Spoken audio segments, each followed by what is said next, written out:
خب میدونم ولی هستم. چرا قیافتون آشناست؟ فن تعصبی هم متاسفانه. شاپور زد خود. یه فدای مناطق محروم بود بیشتر. شاپور یا گادپوری؟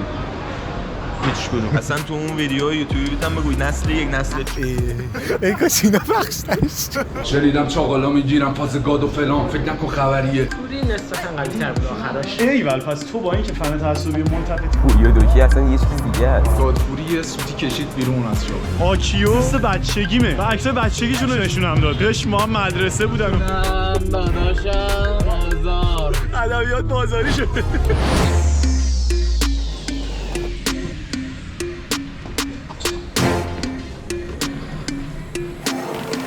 چی شد؟ چه داستانی شد؟ من الان سمت میدون ولی هستم و این برا مرکز شهر واسه ببخش شما رپ فارسی گوش می‌کنی؟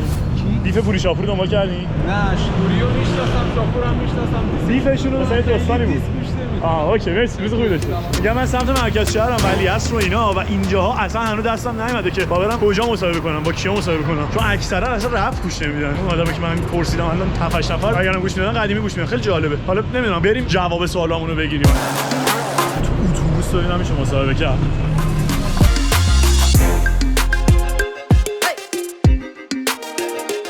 بچه‌ها ببخشید شما رپ فارسی رو دنبال می‌کنی؟ رپ دنبال می‌کنین؟ موزیک رپ گوش نمیدی؟ هیچ کدوم؟ بچه‌ها شما رپ فارسی رو دنبال می‌کنی؟ اوکی مسابقه تو بگیرم. چرا قیافتون آشناست؟ چرا که رادیو اکتیو دنبال می‌کنی؟ آره. اونجا شاید مصاحبه دیدی. خب دنبال کردی؟ آره من شما دنبال کردین جدی؟ یه چیزایی شد. آره.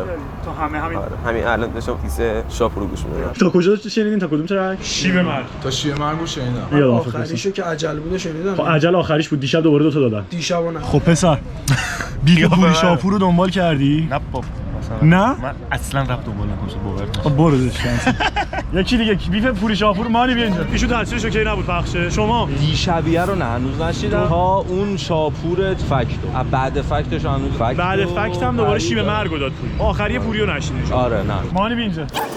ببین بیف پوری شاپور رو دنبال کردی؟ آره. همه ترکای بیف رو دنبال کردی؟ نه. تا کدوم؟ تا اماله.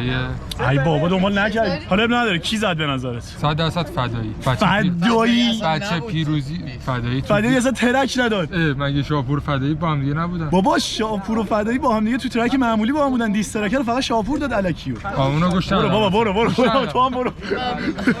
سلام. کی زد؟ آخر به خودم رسید. پوری شاپور رو بیفشون رو دنبال کردین؟ بله. ایول بالاخره یه نفر پیدا شدیم برات. خب بچه هر 8 تا ترک رو شنیدین؟ من این 2 تا آخری رو نشیدم. منم 2 تا آخری رو نشیدم. حالا تا دیروز شنیدین دیگه. اوکی. ماشاءالله هر روز 2 تا میدادن. تا این آخرین شیب مرگی که اومد کی زد تا همون 2 تا من قبل؟ که فن تعصبی هم متاسفانه ملتفت پوری. میگم پوری. ملتفت پوری. شاپور. 100% شاپور. شاپور زد خودش. شاپور زد. قطعا شاپور قطعا شاپور. ببین توی سکتوله واقعا پوری میگم پوری شاپور زد ولی خب من دیگه مال پوری هم وای خب 100% پوری. شاپور به نظر من خیلی دیسای ضعیفی داد. خوش آورد پایین حتی یه کوچولو. شاپور اومد ادای فدایی رو در بیاره. یه فدای مناطق محروم بود بیشتر تا وای تعصبی نیستم ولی خب اولاش که پوری هم خیلی خوب داشت چیز می‌داد. شاپور هم که قشنگ برگشت جواب میداد. به نظر من شاپور داره تا دیروز شاپور زد. آره. فکت بود فکر کنم دیشبیه. آره دیشبیه فکت داره نشیدیم. آره نشیدم. پیج یوتیوبیه. نظر شما تو این بتل رپ فارسی که اخیراً پیش اومده شاپور یا گادپوری؟ هیچ کدوم. اینا اصلا گوش تو اذیت نکن فقط نسل یک داشت. نسل یکی. اصلا تو اون ویدیو یوتیوبی هم بگوی نسل 1 نسل 4 دیار دیدی اینا که این بری میزنه من فقط عکسای اینا رو دیدم. ما رو هیپاپولوژی سکیه اینا داده. مرسی بچه‌ها. شما خودتون نمیگین کی زد؟ نه من نظر خاصی ندارم. شنیدم چاقالا میگیرم فاز گاد و فلان، فکر نکن خبریه. نمیشی پشم تهران، نمیگیری لحن شرام. مال دشمن بودن نبودی دستا دیجاش همه منتظرن تیمم بریزه باجه چراغ روشنش جوجه رپراشون بیان جکی جکی. اصلا مرتر هست نه بالا سلچم تکی تکی. بیناموس شیشه میزنی جلو ما رپی ریپی. هرچی از این دهن داره میاد بیرون فکت دیسمی. ایوه او دمت گرم. چه جالب که دیس خود پوری هم بود. ایشون طرف نسل 1 بودن. مثلا من ترجیح میدم فری استایل. داداش نسل ما نسل 0. خب بهترین تیکه که تا دیشب تو این بیف انداخته شد به نظر چی بود که مثلا واقعا تو ذهنتون مونده و باحال بود؟ بهترین تیکش این بود که شاپور انداخت که گفتش با ارزم میام حوالی حرم همین سگ بدار. با ارزم میام حوالی حرم. تو تا سگ پدر بود. سگ پدر آره. با اینکه پوری زد ولی اون تیکه‌ای که شاپور انداخت خیلی تو ذهنم مونده، الان یادم نمیاد. فوشا رو به هم داشتم میدادن دقیقاً یادم نمیاد ولی پوری زد. شاپور میگفت که برای چی دنبال عکس منی؟ مگه دنبال بکن برای مامان صفت می‌گردی؟ بکن نگفت، شوهر گفت بیادم. ای کاش اینا بخشتش برای حمید صفت دنبالش، برای مامان حمید صفت ترک آخر. آره دنبال شوهر جدید میگردی، دنبال عکس منی. خیلی قوی بود، خود عجیب بد بود ولی قوی بود. این که پوری میگفت سیاسی رو دستشون باد کرده و 2 تا تیکه انداختن کاسبی و این داستان. آره حالا تعصبی هم زیاد رفتار نکنی، پوری نسبتا قوی‌تر بود آخرش. ایول پس تو با اینکه فن تعصبی و ملتفتی قبول داری پوری تاش قوی‌تر بود. تاش ولی مثلا دلقک خیلی خفن‌تر بود ولی آخرش تعصبی نبود. حالا این دو تا آخری رو گوش بدید. من خودم احساس می‌کنم پوری باز قوی‌تر زد، چون دیدیم که توی بیفشون با هیپوپولوژیست هم یه سری مثلا استراتژی‌ها به خرج دادن، یه سری کارا رو نمی‌کردن، بعد میومدن چیزایی میگفتن این بعد همون کارا رو کردن. مثلا فوش مادر رو پوری اومد گفتش چرا ندادن، چون روز مادر بود مثلا. پوری حرکت خیلی فول زد تو اولین دیسپکش، گفت به هیچ پاسخ جواب داده نمیشه. همون رو توضیح داد، میگم یعنی یه سری چیزایی رو انجام نداد و جواب داد راجبش که خیلی جالب جواب داد. تعصب رو بذاریم کنار، پوری قشنگ‌تر بود، دنبال دیسپک فدایی هم هست، فدایی چیزی دستش نمیده. قبول الان فدایی بیاد براش ملتفت باخته، چون پوری دنبال این بود، یعنی انگار شاپور باخته حالا فدایی بیاد. ولی فدایی بیاد رنده میکنه. خیلی دوست دارم ببینم چه داستانی میشه اون موقع، چون خیلی عجیبه فدایی بود. این داستان پوری هم قوی نباید بیاد. نیاد خیلی بهتره. مثلا میتونه یه چند ماه دیگه که داره ترک میده تو ترک 2 تا تیکه بندازه، اون موقع بازی شروع شه دیگه ملتفت نباخته با اومدن فدایی. آره چون دیگه داستان گذشته. آقا یه چیز بامزه اتفاق افتاد، اومدم با یه نفر مصاحبه کنم، نظرشو بپرسم. با شلوارک بود دم در خونه‌اش مثلا بعد موقع بعد جا مزاحمش شدم. بعد گفتش من نمیتونم الان. من اینجوری بودم که خب حالا یه جوری میگیرم پایین‌تر نیافته. گفتش نه آکیو کیانوش دوست بچگیمه. عکس بچگیشون رو نشونم داد. قش ما هم مدرسه بودن و چه اتفاق عجیبی. امیدوارم خود کیانوش آکیو این ویدیو رو ببینه و خودش متوجه میشه کیو میگم احتمالاً دیگه، چون عکسای بچگی با هم دیگه داشتن بامزه تو قش مدرسه. حالا بریم بقیه. این بیف به نظر ادامه دار بشه جالب‌تره یا بسه؟ نه دیگه تموم شد. بسه. تا یه جایی دیگه به نظر من ادامه دارتر بشه و فدایی هم بیاد دیگه. یعنی 8 تا دیسترک کافی نیست فعلا؟ نه کافی نیست. دیگه خیلی طولانی شد. من واقعا حالت هوا گرفتم. 2 روزم فاصله نمیندازن، چند ساعت بعدش دیسو شروع میکنن. آره البته شاپور ماشاءالله دیر دیس میداد. پوری خیلی سریع و حرفه‌ای دیس میکنه. فکر نمی‌کنم پوری دوباره چیزی بگه. خب تو چجوری دنبال کننده پوری وقتی نمیدونی گفته بود من میخوام یه بار دیگه هم بزنم، یه 3 تا ضربه گفته بود میزنم، اولی و دومی زده، سومی اصلا دقت بینش نکردم. بهت میگم من آدم نوبیم تو این کار. یه بیف دوست داری ادامه پیدا کنه 100%. بکنه قطعا من دارم لذت میبرم. لوس نشده یعنی؟ نه بابا عشقمون همینه دیگه. من از دانتالیور رو اینا کشیدم بیرون، الان دارم پوری گوش میدم. چی میگی تو؟ من یه چیزی در دست دادن ندارم. بازم داش 100% رپ فارسی الان خیلی خوابیده و بعد اوج بگیره دوباره مثل قدیم. من به نظر میاد اگه که شاپور و گادپوری بودن گادپوری زده. همین که من گفتم. آقا یکی دنبال کننده. دوستان اسپانسر این اپیزود فروشگاه کامپیوتر پدیده برتر بیف پوری شاپورو کامل. اوکی بذارید تو بیف پوری شاپورو دنبال کردی؟ اصلا هیچ کدوم از ترکاشو نه دنبال نمی‌کنم. چرا؟ اینکه هیچ دلیلی نداره بیف 2 نفر که اصلا از سر و تهشون به هم این کارا رو بیای و دنبال کنی. چی میشه یهو مثلا شاپوری که کلا از زمانی که نمیدونم انقلابی این داستانا مد شد یهو بیاد اصلا به پوری که نه سرش به اون داستان می‌خورد نه تهش بیاد یهو بیف بده. واسه چیه؟ جالب نیست اصلا جالب نیست. دمت گرم. مرسی. تصویر تو که بود پخش دیگه. آها بیف پوری پاپولوژیست بالتر بود یا بیف شاپور پوری؟ پوری و دوکی اصلا یه چیز دیگه است. فکر کنم باید پیاده شم. تصویر تو که بود پخش دیگه. آره. مرسی فعلا. شاپور جفتشون وحشی بودن. هیپاپولوژیست یه خورده ملوتر به نسبت چیز گنگ اونا رو نداره به قول خدا. این جای اشتباهی اومدم اصلا از هر کی میپرسم میگه نه رپ فارسی چی هست. بیف پوری و شاپور و ملتفت جالب‌تر بود یا فیتش میتونست جالب‌تر بشه؟ فیت که بعید میدونم اصلا چیزی نیست که با هم فیت بدن، ولی نه من اصلا خودم زیاد طرفدار شاپور و فدایی و اینا نیستم، یعنی زیاد فنشون نیستم. همین پس بیفو ترجیح آره. میدی. خب اومدن دیس کردن کلا نسل دیگه هم پولی با هم هم نداشت. نه نداشت، یعنی همین بیف و ترجیح. بله.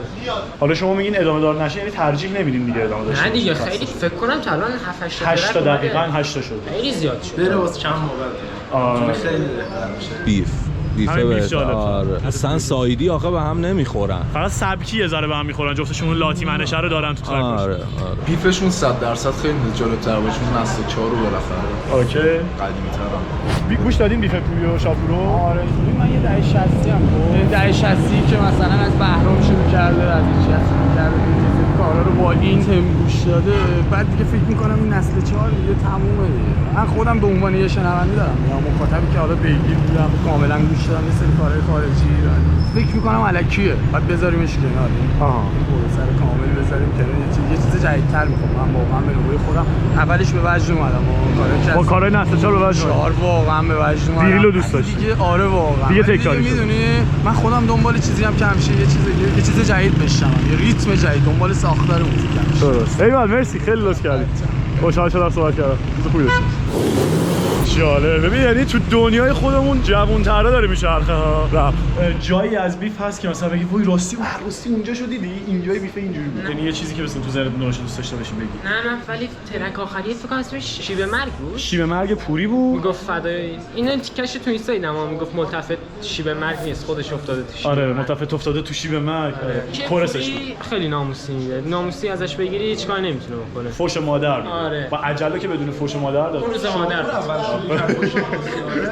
شاپور اول شروع نه معمولا پوری شروع میکنه ولی یادم نیست. پوری شروع کرد، من میدونم. شاپورم ادامه داد. آره یه جا بود که گادپوری یه سوتی کشید بیرون از شاپور. فدایی اومد گفتش من خود شیطانم. بعد شاپور گفتش که من به شیطان میگم هر کلا برم چی بره. بعد گادپوری اومد گفتش که شما معلوم نیست چیکار میکنید. میگه من خود شیطانم، میگه فلان.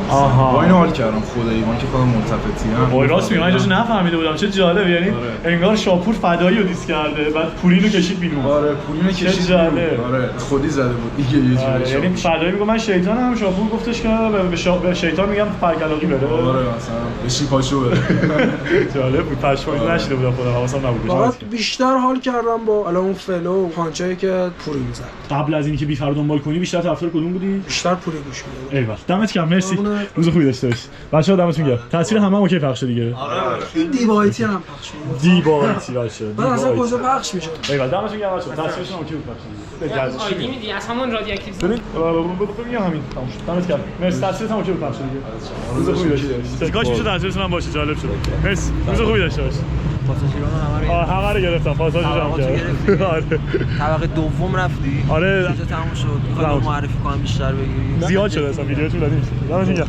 بسیار امیدوارم حال کرده باشی. نمیدونم بازم دیسپازی ادامه پیدا میکنه بعد از 8 تا ترک که قطعاً میکنه، چون به هر حال پوری یه سری صحبتایی کرده که با هر حال باید جوابش داده بشه. ولی اینجا یه ذره عجیب بود. آدما اکثرا نسل یک باز بودن و خیلی دنبال نمی‌کردن، نمی‌شناختن. ولی اگر داستان ادامه پیدا بکنه، اگه دوست داشتی منم ادامهش نظر مردمو در بیارم و یه جای مناسب‌تر که همه شنونده باشن و قشنگ بدونن چی به چیه، بهم بگو که بگیرم بعدیو اگر بازم طولانی شد.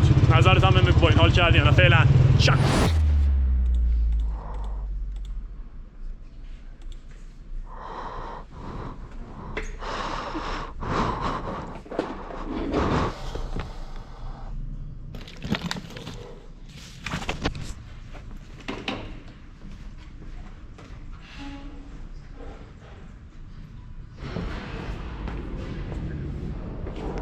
الو چطوری؟ من همین الان زدم بیرون از دفتر. آره بیا پایین همین الان دارم میرسم دم رضا.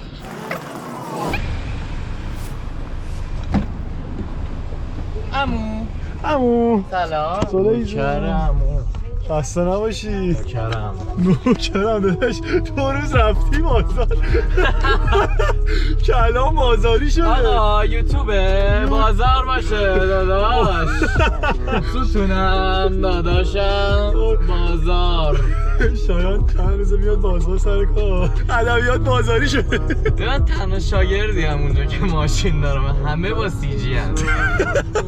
یعنی واقعا فضاشو دوست دارم. لحنای قشنگ، یعنی اینجوری که الان دورچی کپی رایت میزنه بیچاره. لحنمون سرویس شد همین الان همین منیجر. دورچی هم اگه دستم همین منیجر. بله اومد دست همین. من تو اینستا دیدم و هنوز مطمئن نیستم. همین منیجر چیکار میکنه؟ کپی رایت همه دستشه. نصف دست جعفری نصف دست. شاید جعفری پوریه نمیدونم یادم نیست یکی این دوتا اجازه